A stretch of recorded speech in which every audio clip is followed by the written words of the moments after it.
Lui, c'est Ibrahim Traoré, le chef de la junte militaire au pouvoir au Burkina Faso. Depuis plusieurs semaines, son visage inonde les réseaux sociaux, notamment sur TikTok, où il est souvent érigé en véritable héros, en grande partie grâce à des images générées par intelligence artificielle.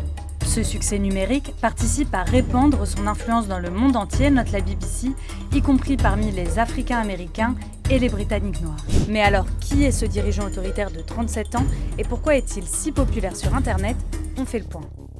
Né en 1988 au Burkina Faso, Ibrahim Traoré a fait toute sa carrière dans l'armée burkinabé jusqu'à obtenir en 2023 le grade de capitaine. Sa carrière politique, elle, débute en septembre 2022 lorsqu'il renverse par un coup d'État le lieutenant-colonel Damiba, lui-même arrivé au pouvoir par la force 8 mois plus tôt. À seulement 34 ans, Ibrahim Traoré devient quelques semaines plus tard président de la transition. Alors le plus jeune dirigeant au monde, il se retrouve à la tête d'un pays particulièrement instable, marqué depuis près de 10 ans par des violences djihadistes qui ont fait des milliers de morts et causé le déplacement de plus de 2 millions de personnes, souligne la BBC. En prenant le pouvoir, Traoré promet donc de faire de la lutte contre le terrorisme sa priorité et lance immédiatement des campagnes de recrutement massives auprès de volontaires, mais aussi de nombreuses opérations militaires.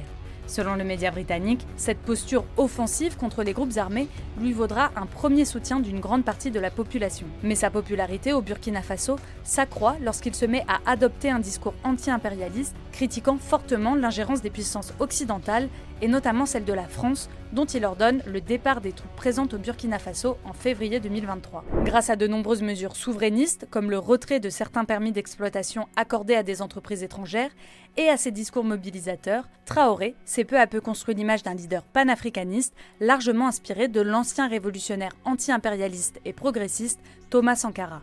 Les deux hommes partagent d'ailleurs le même béret et le même grade militaire. Et c'est cet engagement, affiché envers l'unité africaine et contre le néocolonialisme occidental, qui séduit une partie de la jeunesse burkinabé et permet à ses discours de résonner dans toute l'Afrique et au-delà, estime The Kenyan Diaspora. Tous ceux qui ont connu le racisme, le colonialisme et l'esclavage se reconnaissent dans les messages de Traoré, estime une analyste pour l'Afrique francophone au sein de la société de conseil Contrôle Risque, interrogée par la BBC. Le développement de toute une imagerie fictionnelle autour de Traoré sur les réseaux sociaux nourrit un véritable culte de sa personnalité qui, selon The Times, semble s'inscrire dans une stratégie de propagande orchestrée par la junte militaire au pouvoir. Et pour ce faire, ses sympathisants n'hésitent pas à avoir recours à l'intelligence artificielle, comme dans ce faux clip vidéo qui met en scène le chanteur américain R. Kelly, louant la bravoure et le courage du dirigeant de 37 ans.